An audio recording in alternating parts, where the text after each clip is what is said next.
Right, we'll move on to Bond girls now.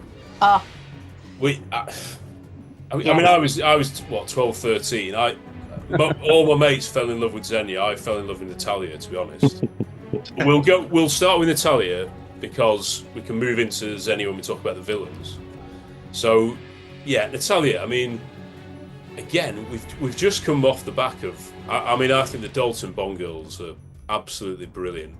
Yeah. And to have Natalia, that run of three, I mean, that's quite incredible, isn't it? So knowing nothing about, completely unknown actress, really, no one knew her, and a much bigger role than I think people give her credit for. She's one of the very few characters. But I mean, I'm thinking of the little girl at the beginning of No Time to Die, where they're the protagonists briefly, aren't they, in the film? You know, where the story is following them for some of the film, and that's an odd choice, isn't it? When you're bringing back James Bond for the first time in 6 years, to have so much focus on a character who really is a civilian. That's another thing about Natalia. She's not a bit like people have a go at Stacey Sutton. She's just a civil servant working in the department in City Hall. Give her a Yeah. chance. Natalia, though, is just there's so many layers to her character. She's obviously beautiful, resourceful, and believable with Pierce. I think they're a really good couple. So A great written character, and brilliantly performed. But like as you say, there's so many levels to the character. Like when we see her first working in Servernia, a level 2 programmer, like even to survive the whole attack, and to use her resources to get out onto the snow and escape, make contact with bars.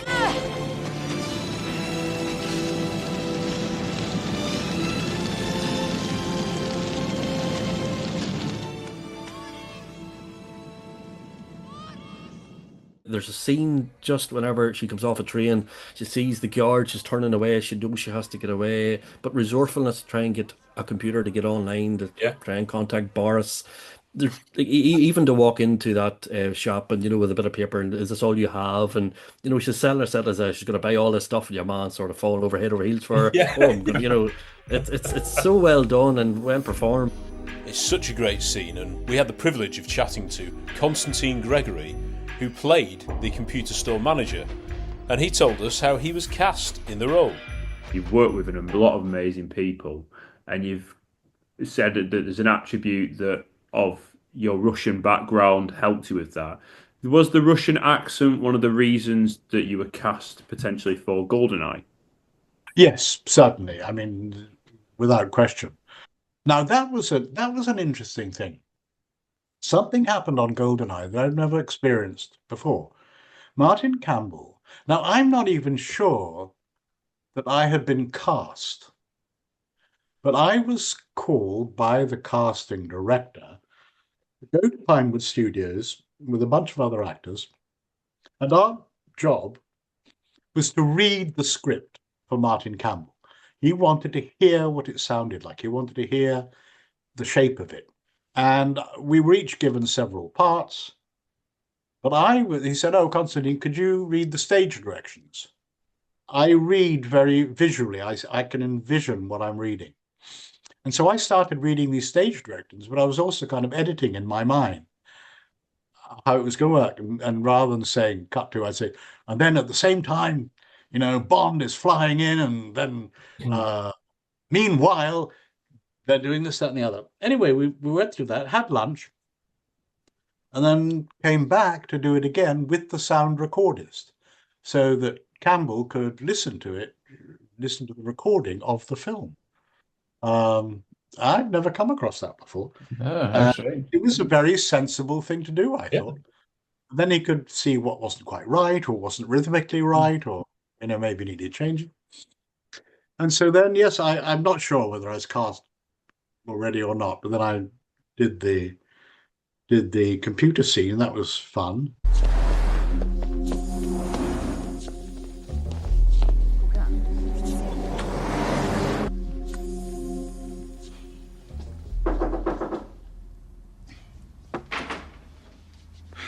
Yes. Are these all you have? How many do you want? 24 for the American school, 11 for the Swedish. IBM compatible with 500 meg hard drives, CD-ROM, and 14 for modems. You pay dollars? Of course. If Madam would require a demonstration, I can... Madam requires one demonstration model and a quiet place to test it.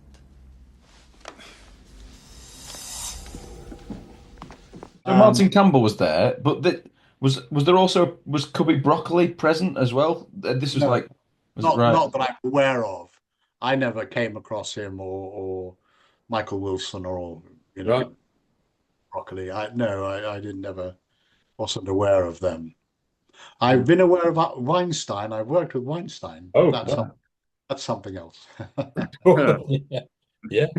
So how was it to work with Martin Campbell actually on the film? Because what you said about him being that sensible decision, that common sense decision of hearing out. Yeah, I think he's a very practical, pragmatic director. He very well prepared, knows what he wants. Knows what he wants. Yeah. But by the same token, happy for actors to do their own thing. I mean, I don't know what made me think of it for that particular scene, but I decided to have this kind of ridiculous comb over.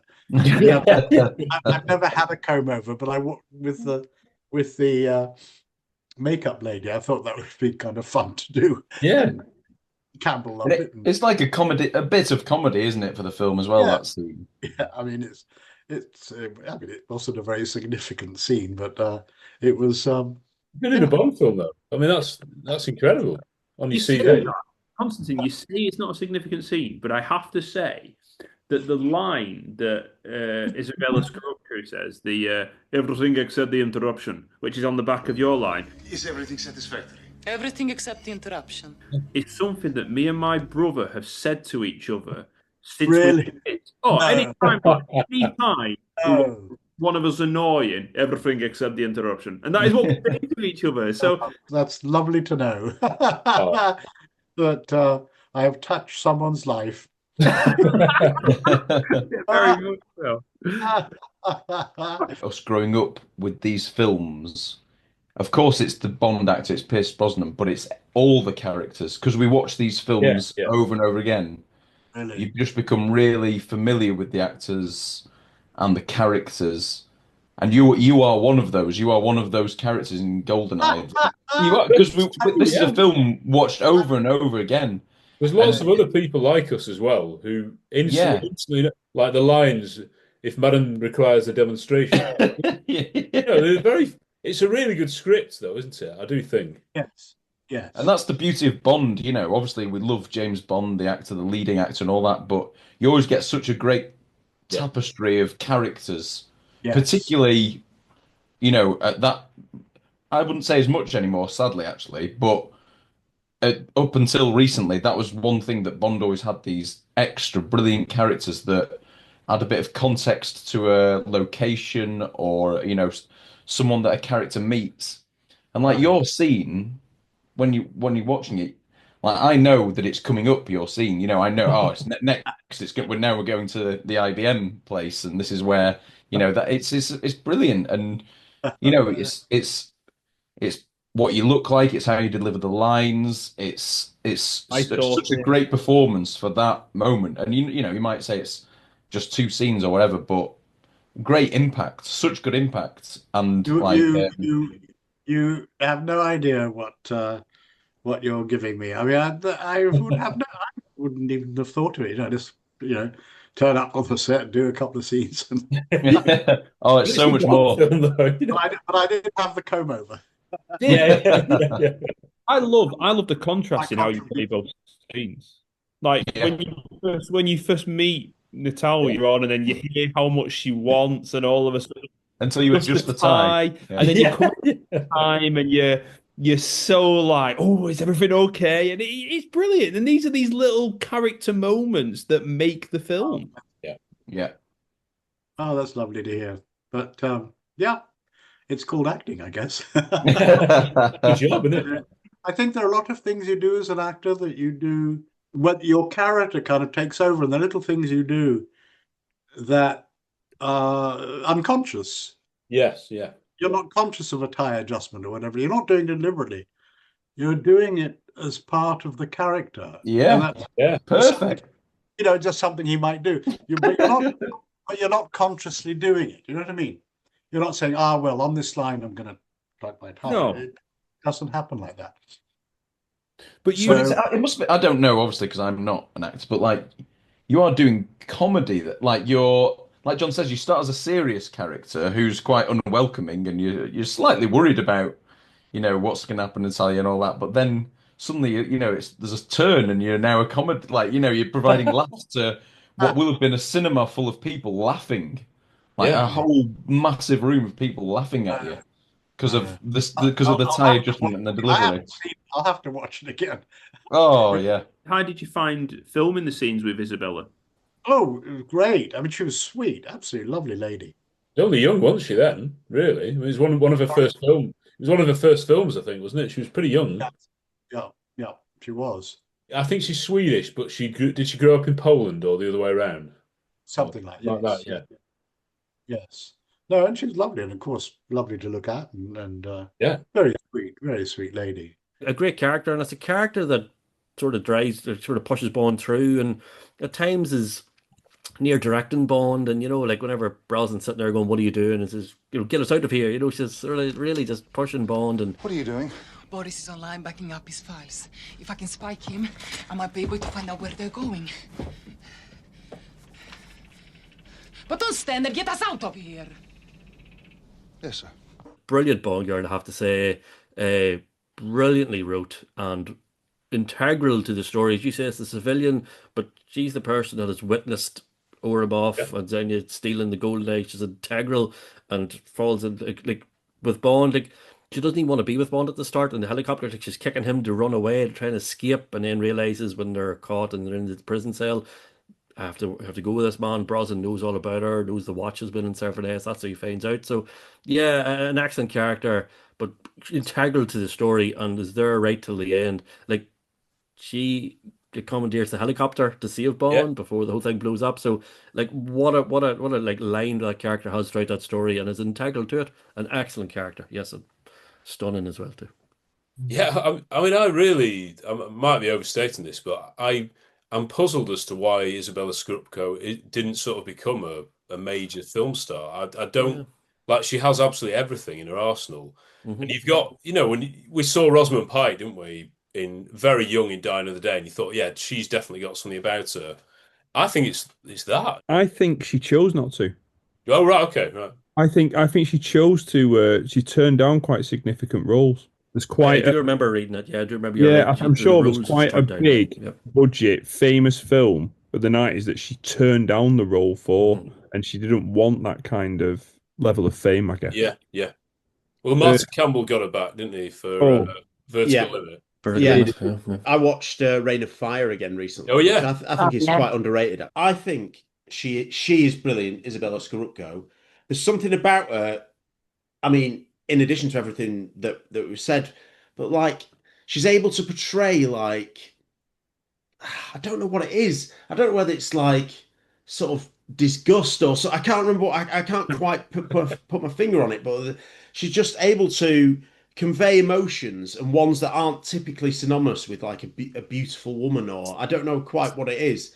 And the characters that she's played aren't typically in those films, Reign of Fire and Vertical Limit and GoldenEye. It's not quite damsel in distress, No. not quite Oh. only in, heels and beautiful gowns and everything. When I was saying there are aspects that are underrated of this film, I think Natalia is one because I think she's one of the best Bond girls and one of the best written female characters in the series. And, I think Martin Campbell should take some credit for that as well because of, his direction and how she comes across and their scenes together and everything. And, it's no coincidence that Eva Green as Vesper is also, one of the most heralded, quite rightly, Bond girls, and Natalia's up there. I think what you said about her being the protagonist for a sort of section of the film is really interesting. Hmm. So whilst this film is not by the numbers, but blueprint Bond and everything, there are a few things it just says, which is what every Bond film should do, in my opinion. follow a blueprint, but just add bits to it or just tweak things here and there. Like the end villain is actually the double O, his friend is double O, and Yeah. that we have this with this Bond girl who's so much more and is a protagonist for the section of it. So I think she's brilliant and deserves a lot more credit. I think it's really interesting with her how she's one of the only Bond girls she's deliberately been made to look less glamorous than she actually is. Do you know what I mean? Like Yeah, 100%, yeah. that civilian kind of approach, and it works perfectly for her. In the idea that she's a computer programmer in Russia, and under this belief that Russia is now post Cold War country of opportunity, and then gets caught up in complete corruption in the film. There's a lot of a character story is quite similar to, say, Cara Malova in some ways, in terms of like that kind of citizen caught up in it, and then by the end goes on the mission with Bond. Obviously saves the day, but it's far more understated. There's never any bits where, like, Pierce Brosnan's rolling his eyes because she doesn't know how to fly a plane or anything like that. This is a woman who just gets on with it and stands on her own 2 feet and is a survivor in life. She's the survivor in Severnaya, but her whole thing since is survival, survival, survival. That, when she's in the barracks throughout it, it's all about how does she survive. She's a very, very realistic character. Again, is the blueprint for how a modern Bond girl should be for me, because what we've had since, barring, Camille. Well, look, Camille's that more that way. But the big thing with Camille was that they never went and explored a romantic side with it. But you've got the main loves, like, and I don't think Natalia is that. I don't think she's like, Bond absolutely falls in love and is going to quit the mission for it. Or you go down the route of, we get this preach about, it's Bond's equal and we have an agent. And Natalia's neither of them. She fits perfectly in this balance where it's amazing. But as Math said, and as you said, Tom, probably goes under the radar as well because of that. Because she doesn't fit into one of them obvious categories. She's amazing. More of her. More of that type of Bond girl. She's brilliant. Go, Vicky. I mean, I know you love Natalia, don't you? She's my favourite Bond girl. I think she's so underrated. I mean, you guys have said a lot of what I've not been nodding to. Yeah. Nobody rocks a cardigan like Natalia. Yeah, and she's not given the glamorous outfits, but what she does wear, she wears it well, and you can't that tapestry, that long tapestry coat she wears at the church. Yeah, that's an amazing outfit. She doesn't need to wear a glamorous gown. That, for me, she just pulls it off. Such a resourceful character, such a down to earth character, and great because she's totally different to Xenia, who is over the top. So it's a great partnership of Bond girls, I would say. They're very, very different. Yeah, can't say enough. Can't say enough about that. Love her. The partnership of Bond girls in like World Is Not Enough. There's so much to talk about, but you can't compete with Electra King, can you? There's no way you can do that. And Christmas Jones isn't trying to do that. But Natalia is such a more prominent character, and I think the audience are, by the end, they love Xenia, but they're so glad Bond and Natalia are together and survive. She could have been killed off, you never know, do you? In these modern Bond films, but yeah. But Bobak, big Natalia fan, I'm hoping. I mean, she's just gorgeous, isn't she? Right, thank you. The main thing. But I think actually she's kind of, in a way, Bond's.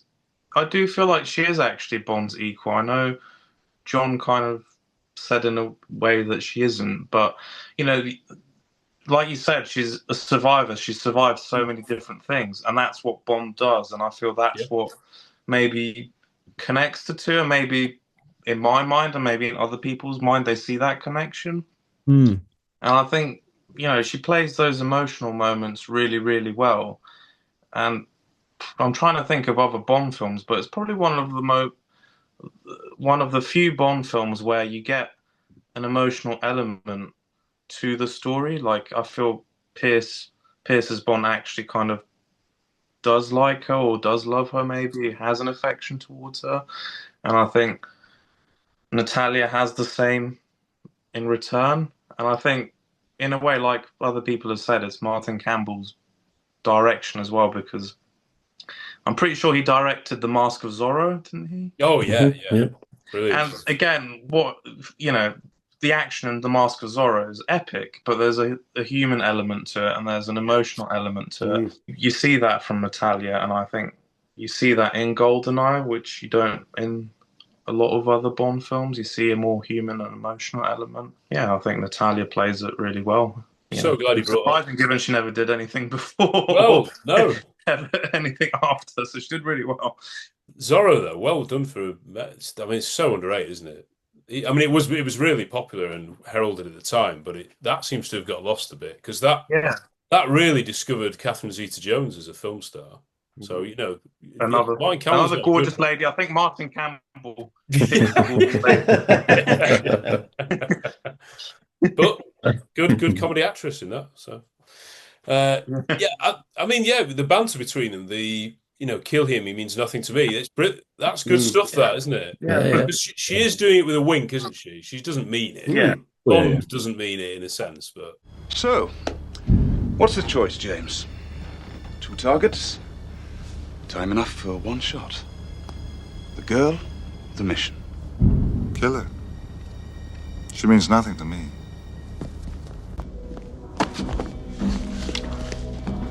Go ahead. Shoot him. He means nothing to me. They're both surviving. That's what they're doing. And the old boys we thought, you're like, boys we thought. That's a great answer. Where is the GoldenEye? I assumed you had it. I have an English spy, a Severnaya programmer, and the helicopter they stole. Or at least that's what some traitor in your government wanted to Who is look behind like. your attack on Severnaya? Who had the authorization codes? Russia may have changed, but the penalty for terrorism is still death. And what's the Bond. penalty for treason? Oh, stop it, both of you. Stop it.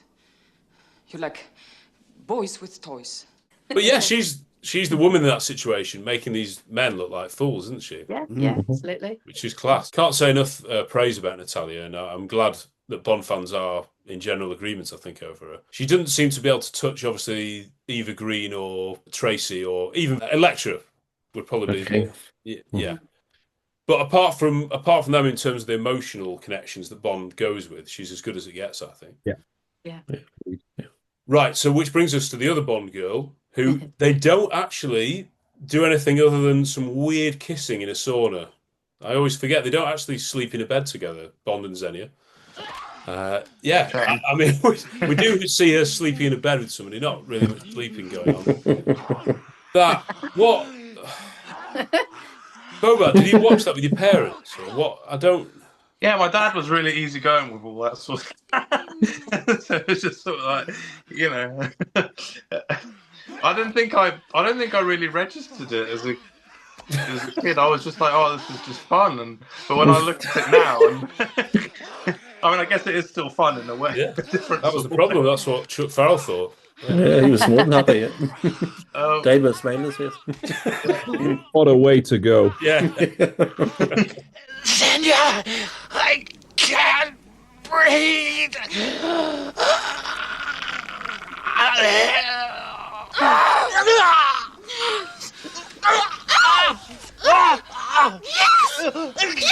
But I think she's great. I think Xenia, I love the banter between the two, between Pierce and Xenia. And I love the one-liners. And I think that's one of the things that GoldenEye gets really well. Yeah.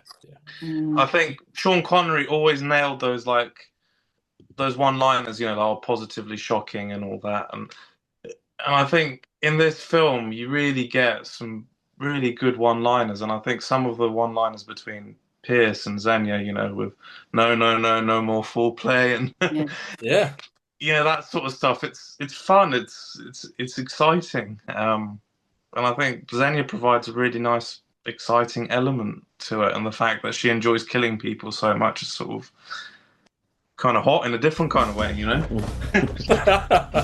Whatever turns you on. Yeah. Death. Yeah. Gosh. Exactly. You don't need the gun, Commander. That depends on your definition of safe sex. I think I just about got it, but Matt, it was confusing for you, wasn't it? Yeah. So as I said, I was 10. So what on earth? What do you make of this? You know, like, yeah, you know, as you say, not only the very obvious scene with poor old Chuck Farrell, but when she's like, when she, you know, had to ventilate someone, they're like, you know, they're like, and Oromov, like, you know, Just looks at it. quite unusual for a Bond to see that. Good. Thank you, mate.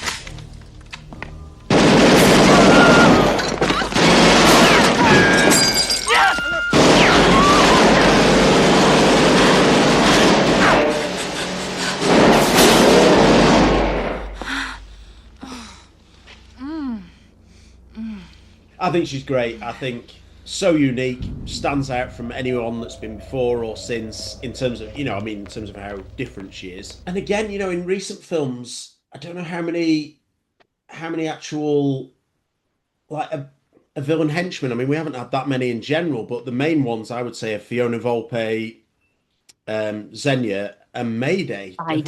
Have we had many others that are? But they're all three absolutely all-time greats. Absolutely, yeah.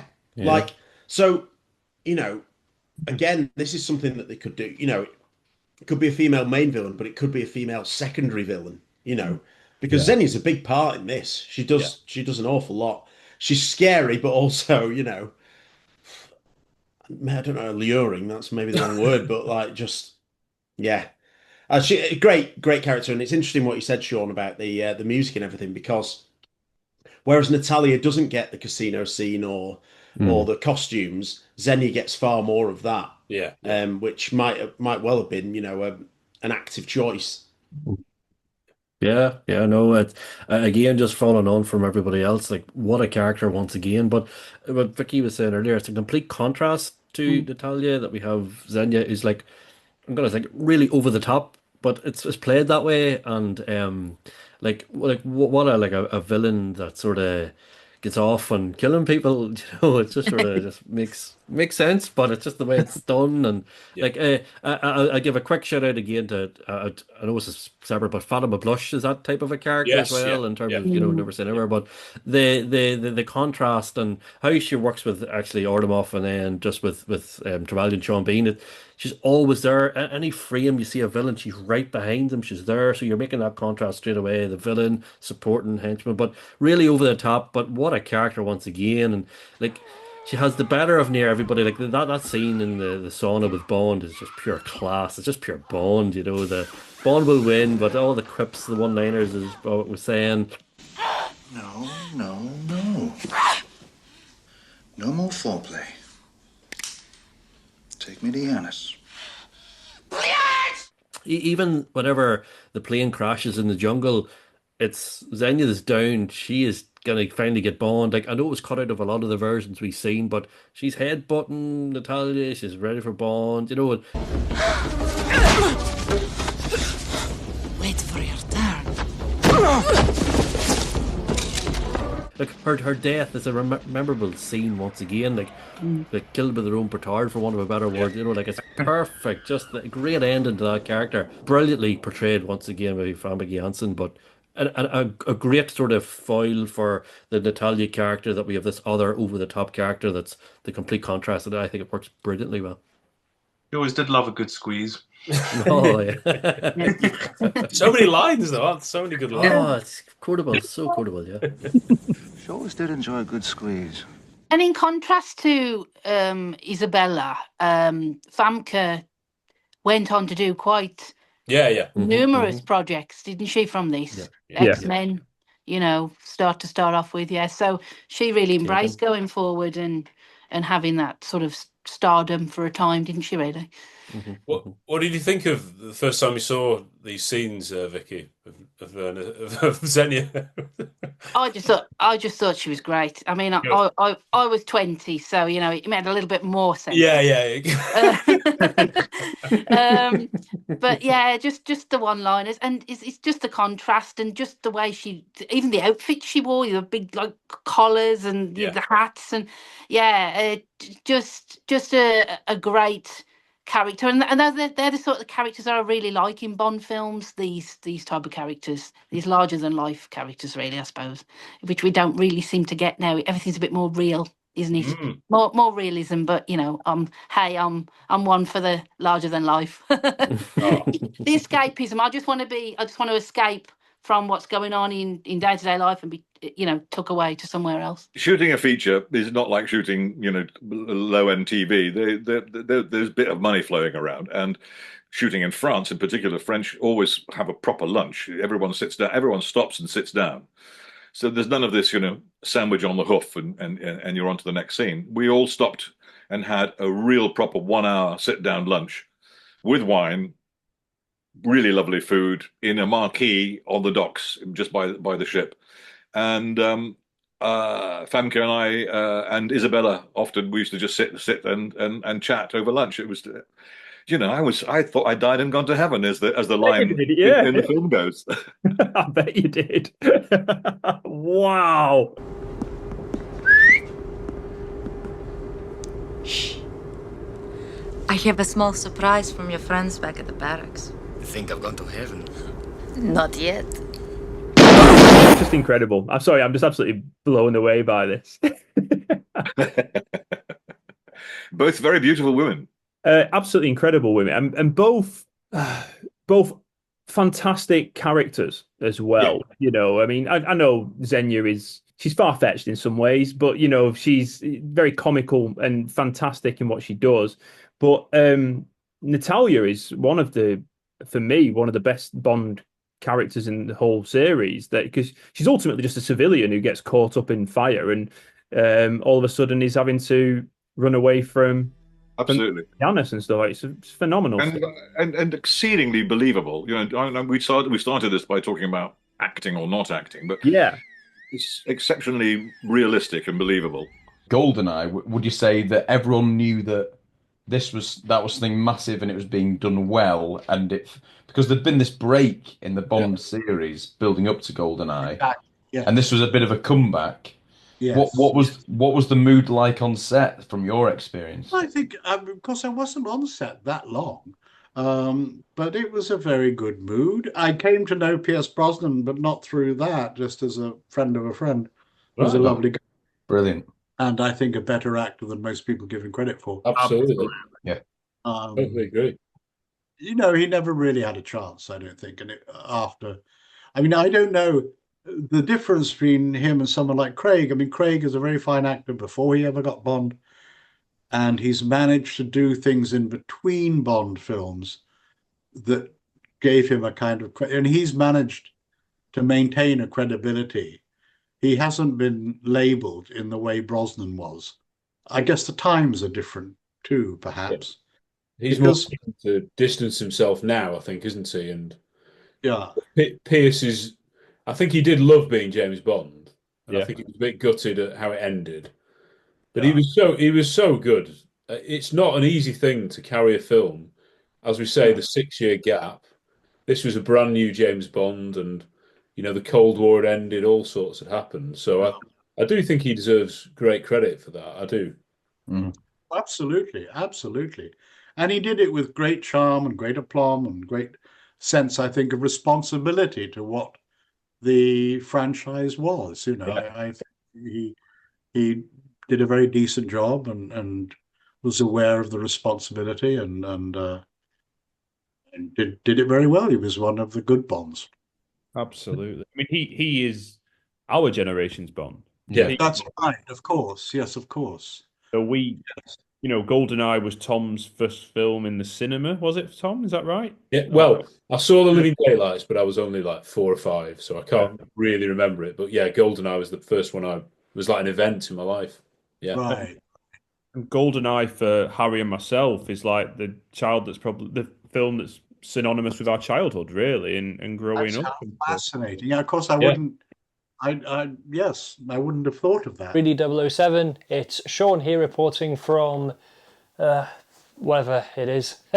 Anyway, of course, we're celebrating 30 years of one of the best Bond films, and that is GoldenEye. I have a very interesting relationship with GoldenEye. So, as a kid, I didn't really see the film. I saw the majority of the films growing up as a little kid, but I did not see any of the other ones. I didn't see GoldenEye. That's what I meant to say. GoldenEye was one that you wouldn't really see. It would usually be on late at night around 11 o'clock on ITV2, which was past my 8-year-old bedtime, of course. The majority of them were always on ITV, well, from Dr. No to License to Kill anyway. The Brosnan ones would be on, ITV2 usually. Although I remember Tomorrow Never Dies being on ITV one afternoon, but that was the only instance from my memory. So, GoldenEye took a while for me to see.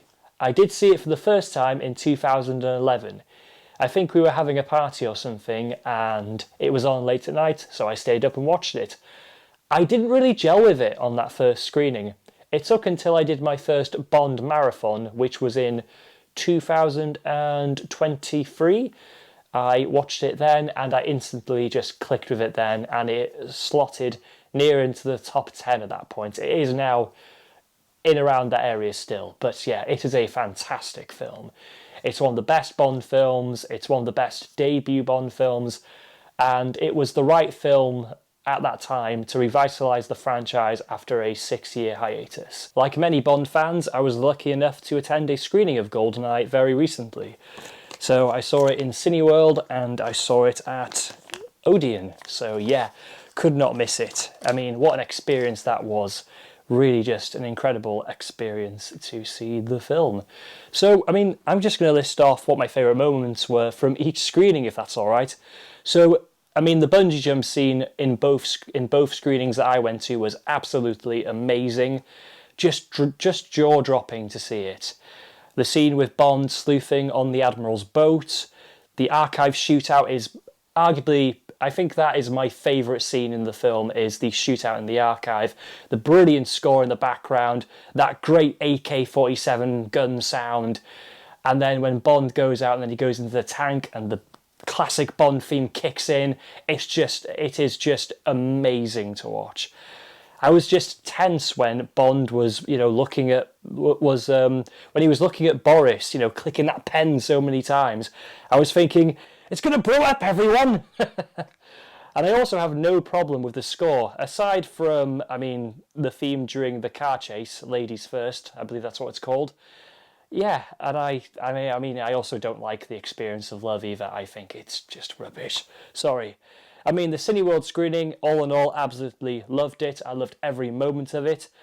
I love the scene when Bond meets Trevelyan in the ruins. I especially love the wide shot and how Bond looks larger in the frame, while Trevelyan looks smaller, depicting the hero as being the strong one and the villain being the weaker one. There's my little menial film analysis there for you. Anyway, that's all my thoughts on GoldenEye. Take care, guys. Cheers. John, you say, maybe apart from License to Kill, Don't Let Die, and this, the greatest assortment of characters just in general. There's so many memorable characters. So many memorable characters. It's the most quotable film in the whole series. I've always said that. I quote something from this film every day in my life, 100%, like quite easily. I was at a leaders meeting yesterday, and a church leaders meeting, and straight away my brother just said, "Yeah, but I'm not going to do that." And straight away I was like, "I would," it's straight any quote is there. Lovely girl. Tastes like strawberries. I wouldn't know. I would. The amount of times I say bliach or whatever it is, which I actually had to type into Google to see what it is. It is a Russian swear word. It means bitch in Russian or something like that. So there we go. Good. So the characters the characters are all like so standout, but they're so well balanced. You've got your four villains, let's say, or your main villain, your three henchmen, and you've got Xenia, who's larger than life and chewing up the scenery. But then you've also got Boris, who does exactly the as well. Good old Boris. Love Boris. So by default, Oromov and Trevelyan have to be more understated, and yet even though they are more understated, they are still as excellent and as memorable in different ways. And that is like, it's very, very difficult to have four incredible, memorable villains for all different reasons, all into one film. But then that's exactly the same with the Allies as well. Yeah, it is. Yeah, you know, you've got. Oh yeah, Judi Dench, unbelievable in that scene. What an introduction that is. Joe Don Baker as what's he called? Jack Wade. Sorry. Like, you know, I'm not anti-Whittaker or anything, but I think that this role is far more suited to Joe Don Baker's acting style. I think he's naturally an affable guy, and I think that affable nature comes out in this performance with Jack Wade. And then you've got Valentin Sokovsky on top of that, and you think to yourself like. And actually, I'm going to include Michael Kitchen as Tanner because he's by far my favorite interpretation of Tanner as well. So, like, you've got all of this going on, but then you've got room for Q. You know, and it's like, how does this work? Dmitry Mishkin. Mishkin. I love Dmitry Mishkin. Irina, me and my dad would always get really upset when he gets killed, and my dad would always shout, "Oh, but why didn't they? You know, like, why didn't they stop Oromov then and there? You know, he was trying his best. I always feel sorry for him." You were saying something about the lost art of interrogation, Mr. Bond. Defense Minister, I must protest. This is my investigation. You are out of order. Marchicha, what's it? From what I'm hearing, it is you who's out of order. I've seen this gun before. You put it down. In the hand of our Put it down, General! Do you even know who the enemy is, Dimitri? Do you? God! But you're right, Bobak, because at the end of the day, Mishkin's in two scenes. Yeah. There's something about him. I don't know. I do like him. No, but that's the point. But that's what I'm making is he's in two scenes, but he makes you feel something for him in those two scenes. And that's testament to the acting, testament to the writing, and testament to the direction. Yeah, you're right. Live and Let Die, License to Kill, GoldenEye, most memorable villains. GoldenEye, License to Kill, probably the most memorable casts of all of them together. Like, we are talking top tier here. Like, God tier of Bond. Minnie Driver as well. What a brilliant cameo. It's brilliant, isn't it? Who's strangling the cat, The Valentin Zukovsky's girlfriend doing the country singing. Yeah. You mean Hagrid's girlfriend? Yeah, sorry.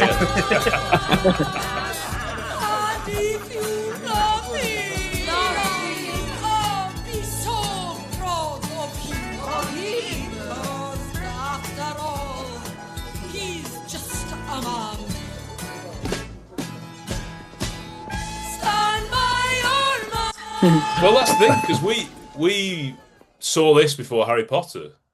I know. Of course, it was like, oh look, Zukovsky is Hagrid. Yeah, well, I still Boris. I assumed growing up was one of the most famous characters in cinema. Never mind Bond, but the lack of people talking about him in the Bond community is absolutely baffling.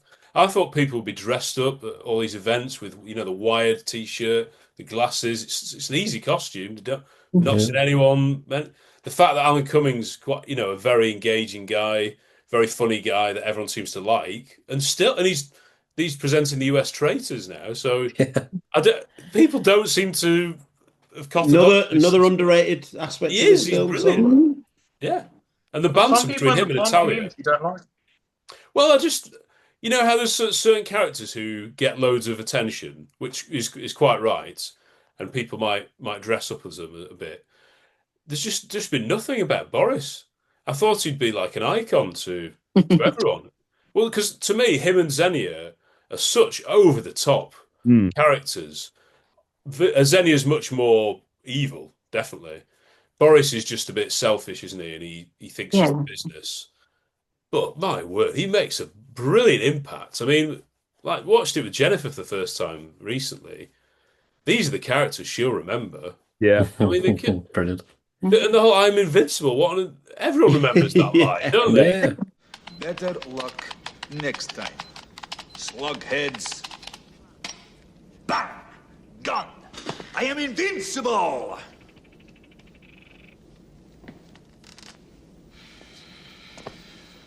Was it good for you too? Yeah. The pen. Bond's face when he's clicking the pen, it's brilliant. I love that scene. That's a great scene. Yeah.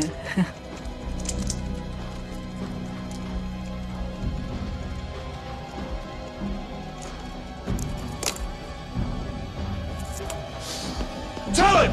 Now! Give me the cards, Natalia! Give them to me!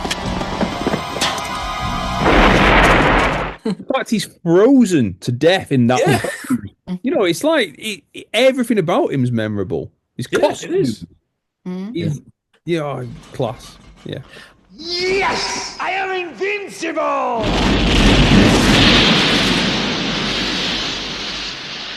But I think that just reinforces how underrated the film in general is. It's sort of, it's near like a given. People sort of, GoldenEye's GoldenEye, we all love it, but people don't give it maybe as much attention as I think it deserves. Exactly, sure. That's it, isn't it? And it's only when we sort of talking about it in more detail that we sort of appreciate it a bit more. Because there's not like the things in the Bond world that people like talking about are the sort of usually the divisive bits. So obviously now it will be, should Bond have died? Would you have killed Bond? Oh, the slide whistling man with the golden gun. You know, these sort of things.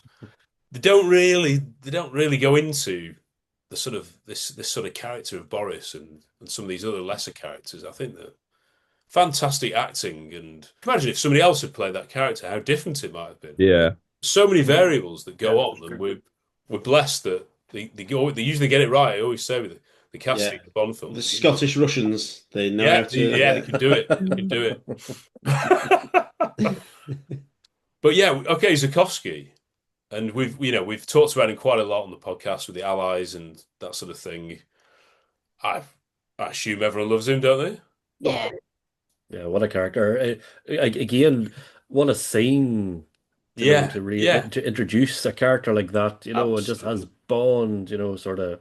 Excellent. What a character. Brilliant. That introductory scene, the script is as good as it gets, isn't it? Because it's actually a background, a bit of Bond, but I like finding out about what Bond's been up to.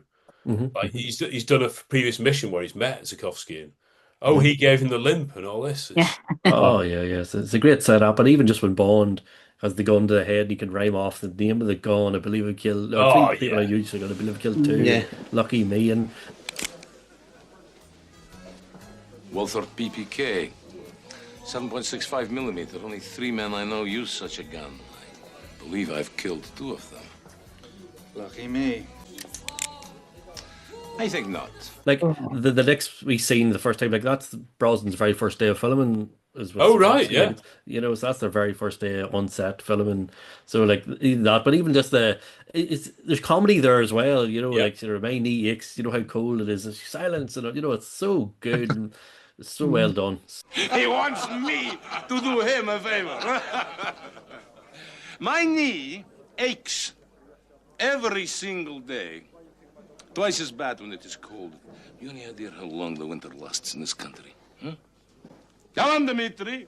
Well, it depends. Silence! So well done. And then he uses it for a bit of exposition in the next scene with the whole Leon's Cossacks. And, you make that connection then that to get to Giannis, he needs Zukovsky to set it up and he's going to pay him off with the whole payment through the funeral parlor and all. It's so well done and the scene is excellent. And you just, again, I was probably said earlier on, each of them are playing off each other. You just see them just it's so good. It's so good. And great casting once again. Yeah, 100%. Again, and I'm not wanting this to be bashing the Daniel Craig era and stuff because there have been some great characters and allies in those films. But I think particularly more recently, there seems to have been less characters in films, particularly like bigger characters. Zukovsky is a big character in this film, but he's only in a pretty short little little segment of the film, but he makes such a big impact. He's so good. You feel that he operates in the same world as Bond, but it's just this whole other thing that you don't see going on. And I do love the fact that he came back in World Is Not Enough. You know, that. So again, is Valentin Zukovsky, is he underrated? He might be. He might be. And you know, when we were talking about this film and all the allies and stuff, for some reason I'd forgotten about him, and I'd forgotten about Wade.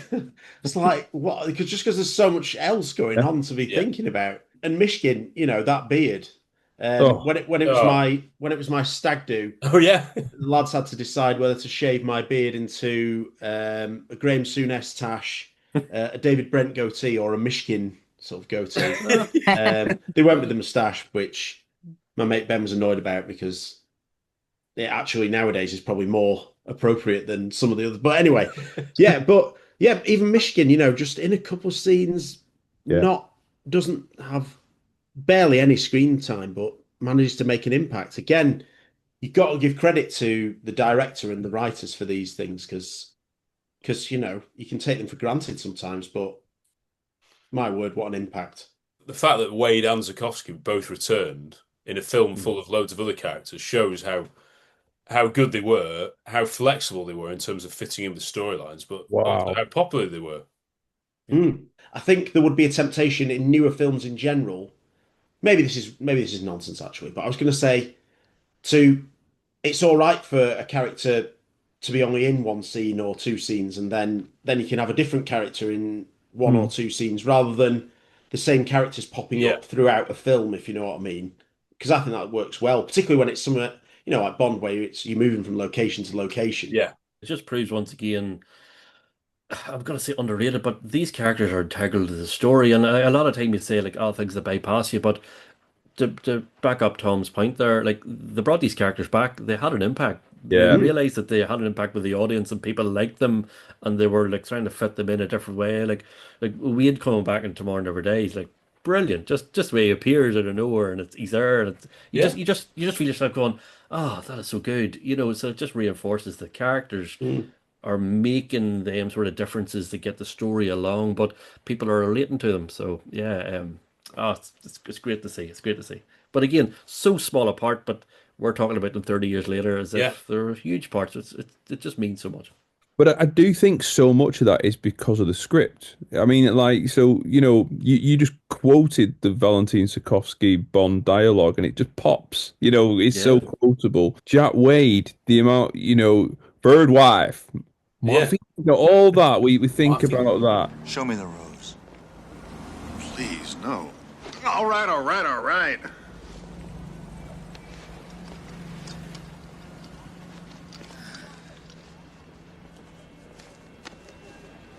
Huh?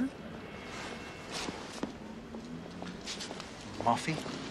Third wife. Jack Wade, CIA. James Bond. Stiff-ass bread. That's a nice move. Nice car. Well, this baby hasn't let me down yet. She's an ugly little bitch, but she gets you there. Hey, Bond, you do any gardening? Even Tanner, the evil queen of numbers. Yeah. It's all quotable. Seems your hunch was right, 007. It's too bad the evil queen of numbers wouldn't let you play it.